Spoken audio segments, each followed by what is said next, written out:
After the establishment of the Galactic Empire, the Sith ruled the galaxy largely unrivaled for nearly 2 decades under Vader and Sidious, succeeding in destroying almost all of the remaining Jedi, and successfully keeping the rebellion limited to smaller pockets. It was a great time of prosper for the Sith Empire between Vader and Sidious, as they cultivated their power. However, the Rebel Alliance did eventually fully form, and the reigning Dark Lords were met with a great war that culminated in their deaths above the forest moon of Endor, ending the Galactic Civil War. Darth Vader and Darth Sidious both seemingly perished, but after their demise in Legends continuity, the Sith Order did not completely die out, and a new Sith Order was born from a place that had not been explored by the Sith for centuries. In this video, we will explain the Sith that followed after the deaths of Vader and Sidious. Of course, obviously in Legends continuity, as the last known Sith Lord that we know of canon is the Sith Eternal Darth Sidious. But in today's video, we will expose and explore every Sith Lord that came after Vader and Sidious in Legends continuity. After the return and subsequent defeat of Grand Admiral Thrawn, a resurrected Palpatine returned, revealing he had discovered an alternate way of cheating death. Palpatine discovered how to keep his spirit in the physical realm and also discovered how to possess other bodies. It should be noted that this took place several years after the Battle of Endor and after the initial defeat of Darth Sidious. During his return, Palpatine managed to force Luke Skywalker to the dark side, crushing his very spirit with the dark side itself, making him become what Darth Vader always should have been in Palpatine's mind. However, over time, Luke, with the help of Leia, defeated Palpatine and were able to temporarily sever his connection to the Force,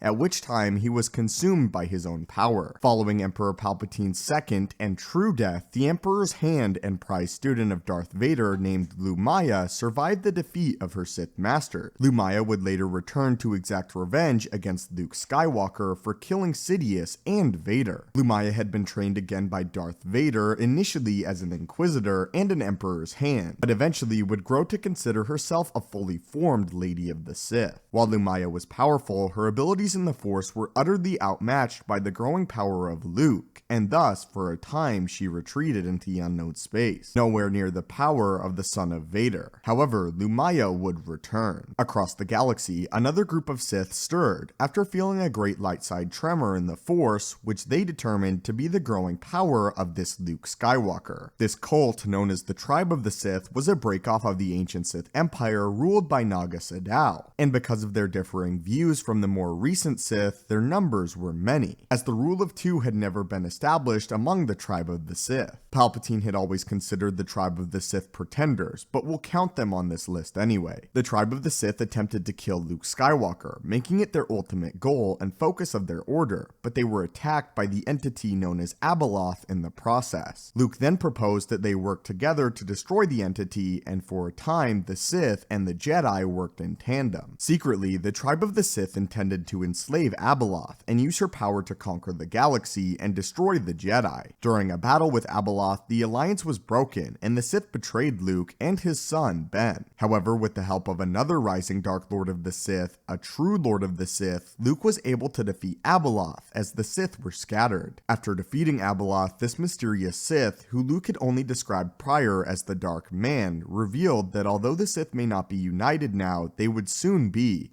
and that the Tribe of the Sith Luke had encountered were nothing compared to what would come next, and what the Sith Order would one day become under this individual calling himself the Dark Man, something that would trouble Luke Skywalker to his very core, as he sensed that the man did in fact hold great power in the dark side, unlike the Tribe of the Sith. With this disturbing warning, this mysterious Sith departed from the presence of Luke, and back to the shadows. But this Dark Man would not be the next Sith Lord that Luke Skywalker would face. Sometime later, Lumiya returned, this time successfully swaying the son of Han and Leia to the dark side of the Force, as Jacen Solo became Darth Caedus, an individual Luke Skywalker would later go on to refer to as just as powerful as Darth Vader. Lumiya finally learned even at her strongest she could never defeat the Skywalkers, and thus tore them apart from within, teaching Jacen Solo the ways and methods of the Sith and the dark side of the Force, as she managed to corrupt one of the most powerful Skywalkers in history. Following the war with the Yuuzhan Vong, Jacen had ventured off, determined to become as powerful as possible, possible by learning from various Force-based orders and religions, including dark side-oriented ones. During his travels, Jacen was plagued with visions of this dark man who he saw bringing fire and destruction across the galaxy. This dark presence whose identity had still yet to be revealed. It were these visions that drew Jacen to fully embrace the dark side, as he felt as if he did not, Luke would fail, and the galaxy, not united, would be demolished by this dark presence. Because of this, Jacen determined if the galaxy would not unite as one peacefully, he would force it to unite, through his own sheer will and power in the Force, no matter what aspect of the Force. After one final duel, Lumiya was killed by Luke Skywalker. However, the legacy of the Sith continued through Darth Caedus, who Luke said had grown to be hugely powerful, again potentially more powerful than Luke's own father, Darth Vader. After wreaking havoc throughout the galaxy and killing Luke's own wife, Mara Jade, Caedus was eventually defeated and killed by his twin sister, Jaina Solo, who with tears in her eyes executed her fallen brother. Thus would bring another apparent end to the Sith for many decades, however not the permanent end for the Sith. Following this tragic event, the Sith would again grow quiet. On the planet of Korriban though, this dark presence, who was revealed finally as the Dark Lord Darth Krayt, was reforging the Sith, uniting them under one sole Dark Lord, with the intentions of serving his goals above all else. Darth Krayt did away with the Sith rule of 2 and created the Sith rule of 1, causing the Sith to grow in numbers. Krayt's new order then began to infiltrate the powerful sections of the galaxy, the Fel Empire specifically, until they gained enough control to overthrow the Republic, with the Sith themselves seldom raising a hand, manipulating the foolish leaders from the shadows using the Force and other methods, similarly to how Darth Sidious originally rose to power and prominence. After the galaxy again fell under an all-powerful empire, Krayt turned his eyes to the Jedi, and ordered an entire annihilation of the Order, just as Sidious had in the decades prior. Darth Krayt himself had been a former Jedi known as Asherad Het, and a survivor of Order 66. Unfortunately, because of this, he was exceptionally proficient at killing Jedi.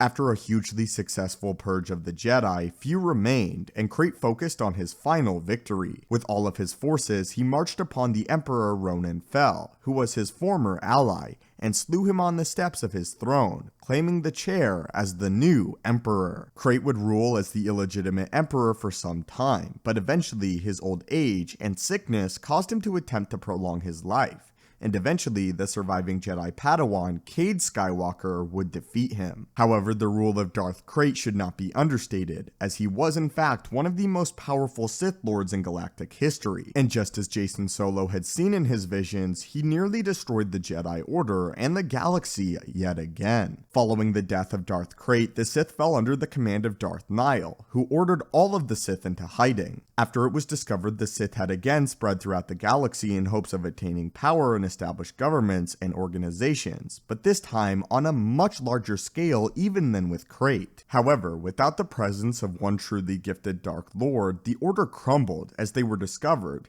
and even hunted down by their enemies, some being their own kind, as infighting tore the Sith apart once again, just as in times of old among the ancient Sith Empire, without the might of one seemingly all-powerful Dark Lord to hold the Order together. Because of this, the Sith were believed to largely have died out, although there were still several possible Sith cells remaining in large governments. They were particularly difficult to sniff out, however. But that is what happened with the Sith in Legends continuity after Vader and Palpatine perished, or seemingly perished on the second Death Star. If we look at Legends, there are actually some pretty major connections we can draw to the new films, of course the major one being Jacen Solo and Kylo Ren. They're essentially the same character, with a lot of the same backstory. One of my favorite aspects of Legends though is the Order of Darth Krayt and the One Sith, and how many Sith Lords and ancient Sith Lords did not agree with this philosophy of a One Sith, with Darth Bane even calling him a pretender. Anyway though guys, how do you feel about the direction the Sith went after Vader and Palpatine, and who is your favorite post Return of the Jedi Sith Lord? As always my friends, thank you so much for watching these longer videos, it means the world to me. May the Force be with you, and have a great day.